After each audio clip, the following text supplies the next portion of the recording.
Assalamualaikum warahmatullahi wabarakatuh. Salam sejahtera untuk kita semua. Namo Buddhaya, salam kebajikan. Perkenalkan, saya Dr. Zakirman NTD, salah satu peserta Serdos untuk gelombang 1 tahun 2026. Saat ini, saya salah seorang dosen dari program studi Pendidikan Fisika Fakultas Keguruan dan Ilmu Pendidikan Universitas Terbuka. Saya akan menyajikan video pengajaran saya untuk mata kuliah Pemantapan Kemampuan Profesional atau PKP. Ini adalah salah satu mata kuliah wajib yang harus ditempuh oleh mahasiswa pendidikan fisika. Saya dalam pengajaran menerapkan prinsip DIA, Delivery, Instruction, dan Assessment. Nah, untuk mata kuliah PKP ini sendiri adalah mata kuliah dengan bobot 4 SKS. Mata kuliah Pemantapan Kemampuan Profesional atau PKP adalah salah satu mata kuliah wajib yang perlu diambil oleh mahasiswa program studi pendidikan fisika. Nah, materi pembelajaran pokok pada mata kuliah PKP ini terbagi menjadi 3 kelas terbesar, yaitu yang pertama refleksi pembelajaran. Ini berkaitan dengan konsep refleksi pembelajaran, evaluasi, identifikasi, analisis masalah, dan sampai ke penulisan hasil refleksi. Nah, poin kedua adalah rancangan perbaikan pembelajaran dan pelaksanaan. Ini berkaitan dengan konsep RPP, alat penilaian, dan keterampilan dasar pengajar. Untuk yang ketiga adalah laporan perbaikan. Nah, inilah bagian akhir dari mata kuliah PKP ini, di mana mahasiswa diminta untuk menyelesaikan laporan perbaikan pembelajaran. Untuk capaian pembelajaran mata kuliah, CPMK-nya adalah setelah mengikuti mata kuliah ini, mahasiswa diharapkan mampu menganalisis permasalahan pembelajaran, rancang dan melaksanakan tindakan perbaikan berbasis PTK, serta mengevaluasi efektivitas tindakan menggunakan data hasil pembelajaran, serta melakukan refleksi secara kritis, dan menyusun laporan yang sistematis sesuai dengan kaidah ilmiah untuk meningkatkan kualitas pembelajaran secara berkelanjutan. Untuk rincian kemampuan akhir setiap tahapan pembelajaran ada 12, seperti yang tertera pada layar saat ini. Bapak dan Ibu yang saya hormati, mata kuliah PKP dilaksanakan dengan sistem perkuliahan secara sinkronus dan asinkronus. Perkuliahan dengan sinkronus, mahasiswa akan hadir secara virtual dengan memanfaatkan aplikasi Zoom. Untuk perkuliahan secara asinkronus, mahasiswa akan mengikuti perkuliahan menggunakan e-learning, sebuah platform pembelajaran online yang dimiliki oleh Guptek. Kombinasi dari kedua ini nantinya akan berlangsung kurang lebih selama 16 minggu pertemuan. Metode perkuliahan di sini bersifat student center. Untuk dalam kelas micro teaching saya menggunakan model pembelajaran problem based learning. Di sini saya mengambil topik mahasiswa mampu menganalisis masalah dalam sebuah kegiatan pembelajaran. Interaksi antar mahasiswa akan terlihat dengan difasilitasi dari 2 platform. Yang pertama, interaksi bisa kita amati dengan menggunakan e-learning. Di e-learning ada forum diskusi yang bisa ditanggapi oleh setiap mahasiswa. Untuk pembelajaran secara sinkronus, diskusi difasilitasi dengan adanya breakout room yang tersedia pada platform Zoom. Itu memudahkan mahasiswa untuk saling berinteraksi dan berkolaborasi dengan teman kelompok. Sistem penilaian dari mata kuliah PKP ini adalah terdiri dari 2 unsur. Yang pertama adalah nilai diambil 50% nilai akhir itu berdasarkan aktivitas mahasiswa pada saat perkuliahan secara sinkronus dan asinkronus. Sedangkan 50% lagi diambil dari laporan yang diunggah oleh mahasiswa. Untuk mengamati dan melihat bagaimana proses pelaksanaan mata kuliah TKP ini, silakan mengikuti video berikut ini. Assalamualaikum warahmatullahi wabarakatuh. Selamat pagi rekan-rekan mahasiswa semuanya. Apa kabar pagi hari ini? Sehat? Ya, Alhamdulillah Pak. Alhamdulillah Ya. sehat. Mbak Lili gimana kabarnya? Mbak Lili sehat? Alhamdulillah sehat, Pak. Ya, Mbak Mardia gimana kabarnya? Sehat? Alhamdulillah sehat, Pak. Nur Elizayati gimana kabarnya? Sehat? Alhamdulillah sehat, Pak. Ya, oke. Mbak Lia Purnamasari sehat? Alhamdulillah sehat, Pak. Oke, mudah-mudahan semuanya selalu dalam keadaan sehat ya. Jadi sebelumnya kita sudah pernah membahas tentang masalah dalam penelitian. Oke. Nah, siapa yang masih ingat apa itu masalah dalam penelitian atau dalam pembelajaran masalah itu apa ya? Ada yang masih ingat tentang masalah? Kalau misalkan dalam kehidupan sehari-hari masalah itu apa ya, Nur Elizayati? Eh, yang aktif hanya siswa tertentu, Pak. Oke, itu masalah. Kalau Mardiah, apa itu masalah dalam pembelajaran yang biasa Mardiah temui? Guru terlalu cepat menjelaskan ulang sebelum tahu letak bingung siswa. Oke, bagus. Kalau Lasmira, kira-kira Lasmira masalah dalam pembelajarannya apa ya Lasmira ya? Hmm, Harusnya sih ada seperti apa ya contoh konkretnya gitu, Pak. Oke, baik. Terima Heeh. kasih. Jadi jawabannya sudah sangat bagus-bagus sekali ya. Jadi sudah banyak yang bisa mengungkapkan contoh-contoh masalah yang ditemui dalam kegiatan pembelajaran. Nah, mahasiswa sekalian sebagai calon guru, kan nanti mahasiswa sekalian ini akan jadi calon guru atau nanti juga berkesempatan menjadi calon dosen atau malah calon guru besar. Amin. Jadi pasti mahasiswa sekalian akan menemui berbagai banyak kendala atau masalah dalam pembelajaran. Nah, bagaimana mengidentifikasi masalah tersebut? Itulah yang akan kita bahas pada sesi hari ini. Jadi, masalah dalam penelitian atau dalam pembelajaran itu bisa kita identifikasi. Nah, apa saja cara-caranya atau bagaimana triknya nanti akan kita pelajari bersama. Nah, jadi tujuan pembelajaran kita pada sesi hari ini adalah bagaimana mahasiswa mampu menganalisis atau mengidentifikasi masalah dalam pembelajaran. Nah, saya yakin teman-teman mahasiswa semua sudah memahami tentang penelitian tindakan kelas. Jadi ini adalah salah satu bagian dari prasiklus yang teman-teman lakukan untuk dapat menemukan solusi terhadap masalah yang akan diteliti. Oke, baik.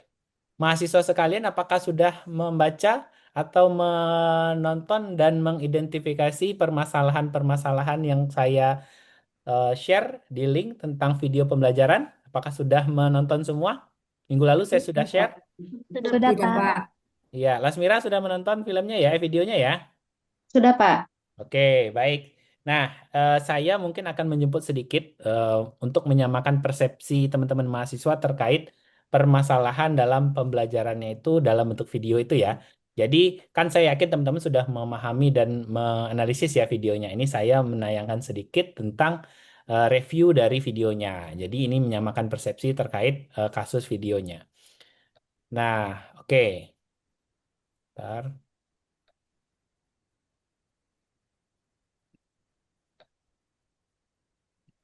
Oke, mudah-mudahan slide saya terlihat ya. Sudah terlihat ya slide saya ya.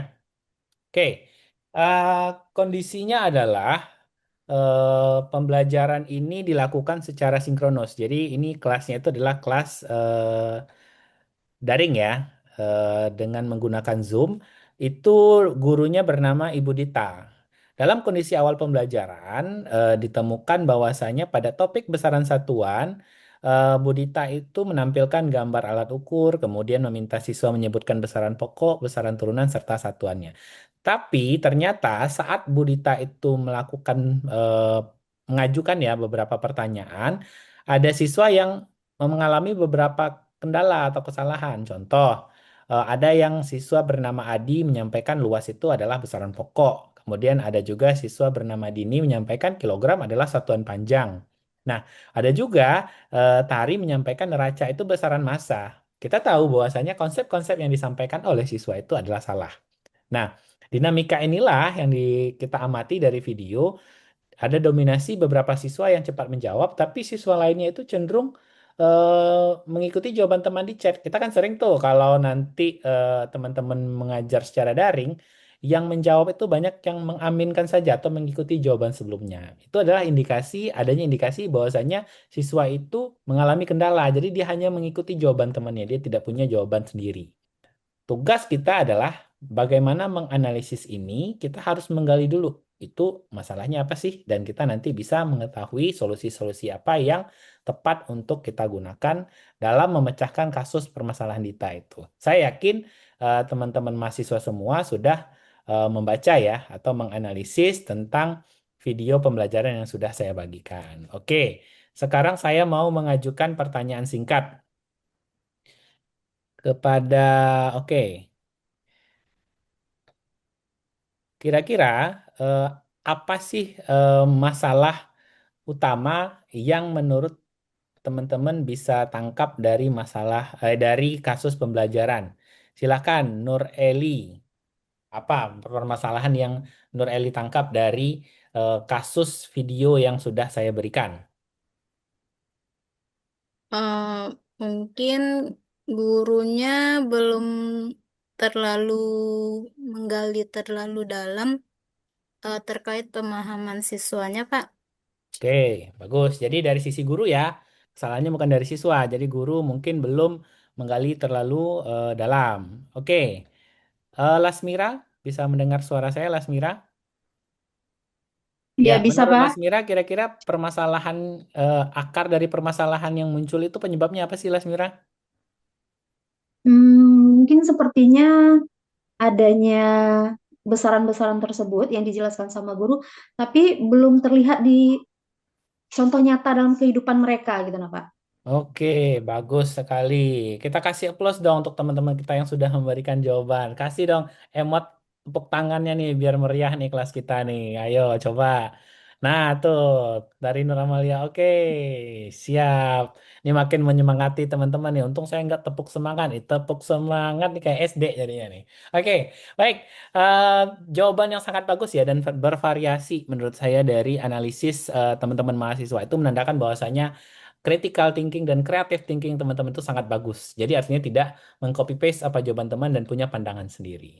Oke, nah jadi tugas kita adalah nanti dari kasus ini saya akan membagi teman-teman menjadi beberapa kelompok.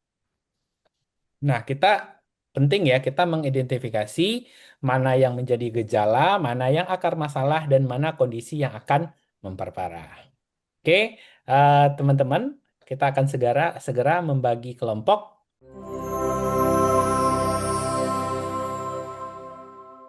Selanjutnya kita akan masuk ke diskusi ya, diskusi kelompok. Saya akan membagi teman-teman mahasiswa menjadi dua kelompok. Jadi tolong disimak ya, nanti masuk room berapa dan tolong dicatat.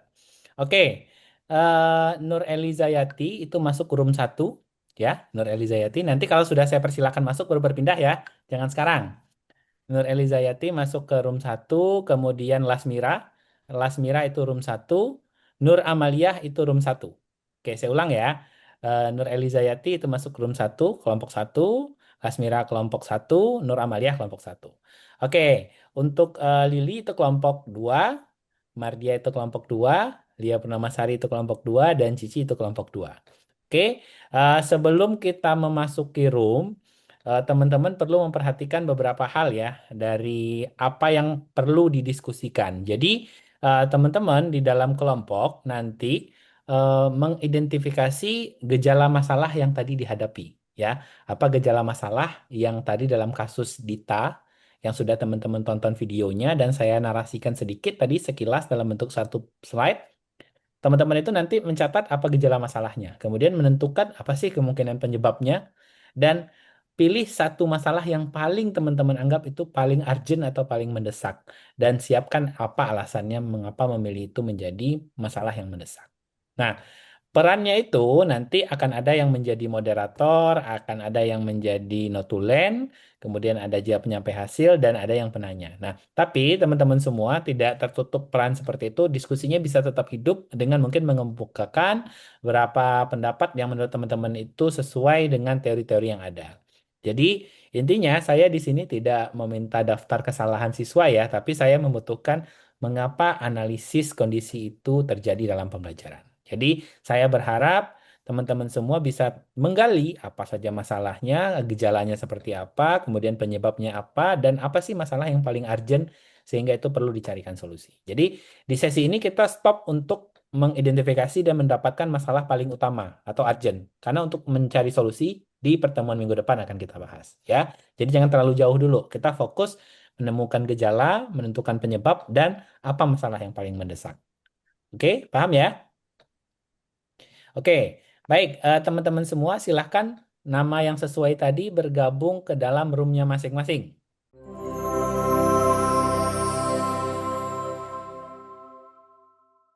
Soalnya mereka beli cabai sekilo di pasar, 1 kilogram di pasar. Nah, mereka itu kan tahu, oh ternyata besaran yang dibeli itu adalah besaran massa dengan satuannya adalah kilogram. Mungkin lebih seperti itu ke contoh yang real gitu, ke dunia nyata mereka.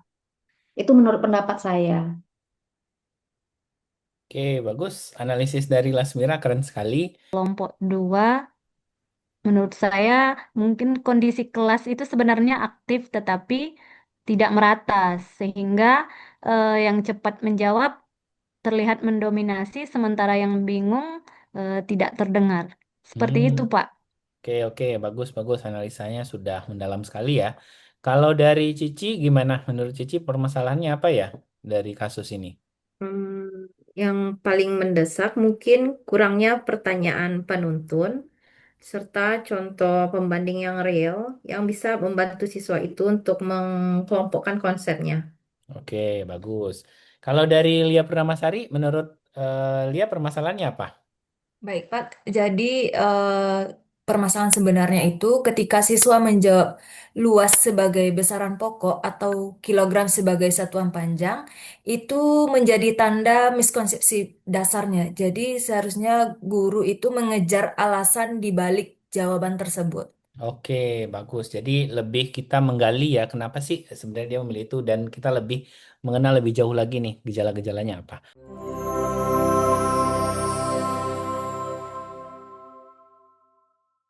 Selamat datang kembali di ruang Zoom utama ya. Tadi saya lihat ini sangat antusias diskusinya, baik dari kelompok satu dan kelompok 2 ini seru sekali dan saya yakin semuanya punya jawaban masing-masing. Tapi tetap ya kita harus memprioritaskan seperti yang saya sampaikan sebelum teman-teman masuk ke breakout, kita harus melihat apa sih penyebab utama ya, urgensi masalah utama dari case yang tadi saya sajikan. Saya yakin teman-teman semua sudah berdiskusi dengan baik dan sudah menyepakati satu permasalahan utama. Oke, untuk kelompok satu, kita mulai dulu ya, bergilir ya. Dari kelompok satu, boleh dari kelompok satu siapa yang mewakili? Saya, Pak. Oke, Lasmira, silakan Lasmira Oke. sampaikan satu statement apa sih penyebab utama dari permasalahan yang tadi diamati dalam kasus pembelajaran Ibu Dita tadi. Silakan. Oke, baik. Terima kasih kepada Bapak yang telah memberikan kesempatan kepada kami. Dari hasil diskusi kelompok kami menyimpulkan bahwa satu permasalahan utama dalam pembelajaran ini terdapat pada strategi awal yang disampaikan oleh guru yang belum terdiagnosis secara baik, gitu, Pak.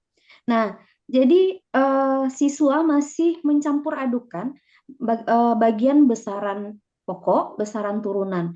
Nah, ditambah lagi dengan tidak adanya contoh-contoh konkret membuat siswa masih bingung. Dan hal tersebut yang membuat konsep utama itu tadi belum dapat diberikan kepada siswa gitu, Pak. Oke, good. Jadi jawabannya sangat mendetail sekali ya dan saya yakin jawaban itu sudah mengakumulasi ya jawaban dari teman-temannya. Kita kasih aplaus tuh untuk kelompok satu yang diwakili oleh Lasmira dan teman-teman. Nih keren sekali nih analisisnya nih jago-jago sekali nih. Ini udah calon-calon saintis masa depan nih kalau saya lihat. Oke, baik. Terima kasih kepada kelompok satu yang sudah mengemukakan pendapatnya ya dari pendapat kelompok. Sekarang saya berikan kesempatan kepada teman-teman lainnya. Adakah yang ingin mengajukan pertanyaan atau menanggapi? Ya, oke, silahkan dari Lia Purnamasari. Baik, Pak. Terima kasih, Pak. Saya dari kelompok 2 ingin bertanya ke kelompok satu. Tadi kelompok satu mengatakan masalah utamanya itu ada pada strategi awal guru. Jadi, menurut kelompok satu itu kenapa kelompok satu memilih strategi guru sebagai masalah utamanya? Bukankah karena siswa memang belum belajar konsepnya? Seharusnya kan seperti itu. Jadi, bagaimana menurut kelompok satu? Terima kasih. Oke, baik. Terima kasih dari kelompok 2 yang diwakili oleh Lia Purnamasari. Silakan kelompok satu tidak harus Lasmira yang menjawab ya. Boleh dari yang lain. Siapa yang mau menanggapi Eh, dari kelompok satu? izin menjawab, Pak. Oke, silakan dari Nur Elizayati. Jadi menurut kami karena ketidaktahuan siswa itu wajar di awal belajar. Nah, yang menjadi masalah pembelajaran adalah ketika proses mengungkap dan memahami pemahaman awal siswa belum difasilitasi dengan baik. Jadinya siswa masih belum duduk konsepnya itu gitu, Pak, menurut kami. Oke, good. Jadi yang bisa saya tangkap ya dari paparan atau dari jawaban Nur Eli tadi ya terhadap pertanyaan Lia Purnamasari adalah, jadi sebenarnya Nur Elizayati dan teman-teman ya menganggap bahwasanya ketidaktahuan di awal itu ya wajar ya di awal belajar. Jadi masalah pembelajarannya adalah ketika proses mengungkap dan menata. Bagaimana kita bisa menata pemahaman awal siswa itu bisa difasilitasi dengan baik sehingga nanti dia akan sama-sama memulai dengan teman yang lain. Artinya startnya akan sama-sama. Seperti itu mungkin kalau analogi yang kita tangkap dari Nur Elizayati. Oke, sekali lagi dong kasih emoticon yang keren-keren untuk teman-teman kelompok satu yang sudah sangat semangat sekali nih di pagi hari ini. Oke, baik. Itu untuk kelompok satu. Sekarang kita beralih ke kelompok dua. Kelompok dua siapa yang ingin mewakili untuk menyatakan pendapat dari hasil diskusinya? Silakan. Pak, saya Pak. Ya, silakan dari Lili. Ya, terima kasih atas kesempatannya Pak. Di sini saya akan mempresentasikan hasil dari diskusi kelompok kami. Di mana tadi kami di sini kami menilai bahwa masalah utamanya itu terletak belum meratanya partisipasi dan belum tajamnya pertanyaan menuntun. Saat siswa tertentu itu mendominasikan guru bisa salah membaca bahwa seluruh kelas sudah paham. Akibatnya, miskonsepsi dasar tentang besaran dan satuan itu tidak terpetakan. Oke, baik. Juga sangat luar biasa ya hasil diskusi dari kelompok dua ini. Jadi di sini Lili sudah memaparkan ya poin-poin utama yang menjadi penyebab masalahnya. Oke, seperti tadi saya memberikan kesempatan kepada kelompok atau teman-teman lain yang ingin menanggapi, silakan. Ada? Boleh Izin raise hand? Pak, Oke, izin dari Pak, Nur Amalia, silakan. izin Pak menanggapi dari kelompok 2 permasalahan yang tadi, apakah partisipasi yang tidak merata itu nanti akan menjadi penyebab utama atau menjadi akibat dari desain pertanyaannya seperti itu. Terima kasih Pak kesempatannya. Oke, terima kasih. Ada pertanyaan dari Nur Amalia dari kelompok satu. Tadi menanyakan apakah partisipasi yang tidak merata itu menjadi penyebab utama atau akibat dari desain pertanyaan yang diajukan oleh guru. Oke, silakan dari kelompok dua ada yang ingin menanggapi? Boleh? Izin Pak, Ya, saya silakan, mau Mardia. mencoba menanggapi pertanyaan dari saudara Nur Amalia tadi. Menurut kelompok kami, kedua hal tersebut saling berkaitan gitu. Karena pertanyaan yang terlalu umum diajukan membuat siswa yang cepat menjawab itu semakin dominan, sedangkan yang ragu-ragu lebih banyak memilih diam. Seperti itu kalau menurut kami, Pak. Oke, bagus sekali tanggapan dari Mardiah tadi. Kita kasih aplaus dong untuk teman-teman kita nih yang sudah sangat aktif sekali nih memberikan jawaban-jawaban. Jadi saya senang banget nih di kelas ini semuanya aktif.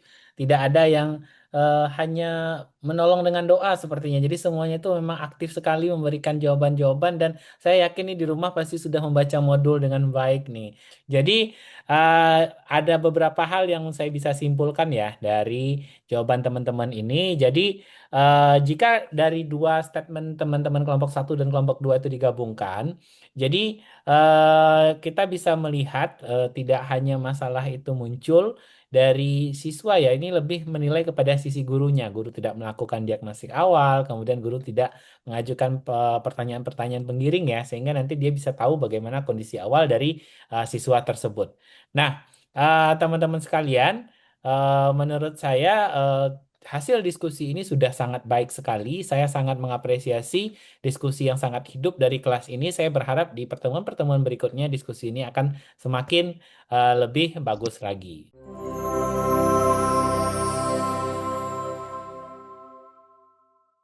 Boleh disampaikan terkait dengan pertanyaan saya tadi. Silakan Cici. Masalah utama yang saya lihat adalah siswa tertukar antara konsep besaran, satuan, dan alat ukur. Untuk kondisi yang mempengaruhi adalah pertanyaan guru yang masih terlalu umum.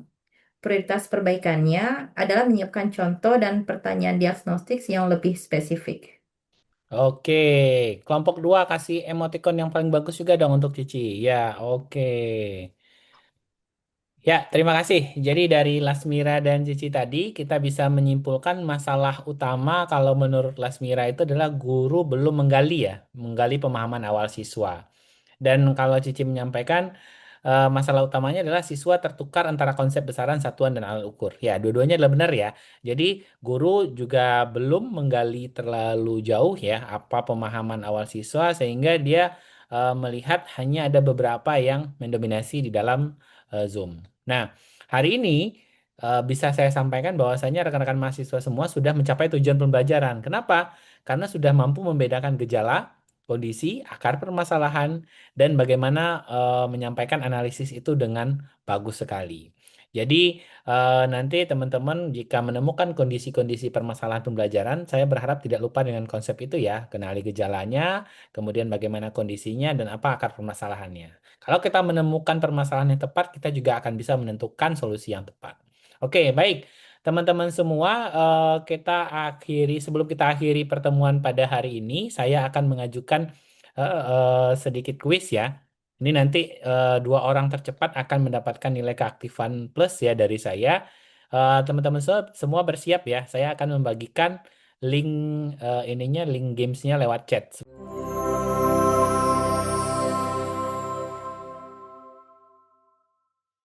Teman-teman mahasiswa, kita sudah berada di penghujung kegiatan pembelajaran pada sesi hari ini. Saya di sini ingin melihat bagaimana pemahaman teman-teman terhadap materi pada hari ini. Saya sudah membagikan link kuis di kolom chat. Silahkan diklik link kuis tersebut. Itu akan mengarahkan teman-teman kepada salah satu permainan ya. Ini saya kemas dalam bentuk permainan supaya teman-teman tidak bosan. Saya akan coba share screen terkait ini. Kita lihat sudah ada yang bergabung. Di sini ada Nur Amalia sudah join. Silakan yang lain untuk segera join. Teman-teman mahasiswa kita mulai ya. Waktu cuma 2 menit. Kita mulai 3, 2, 1.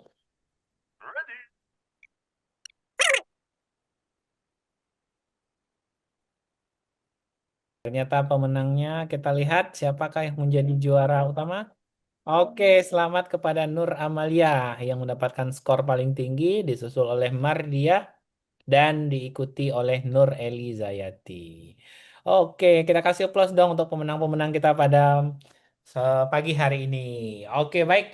Teman-teman semua tidak terasa sudah berjalan ya perkuliahan kita kurang lebih 2 jam dari tadi pagi kita mulai sudah selesai pemahaman kita terhadap bagaimana menganalisis dan mengidentifikasi masalah.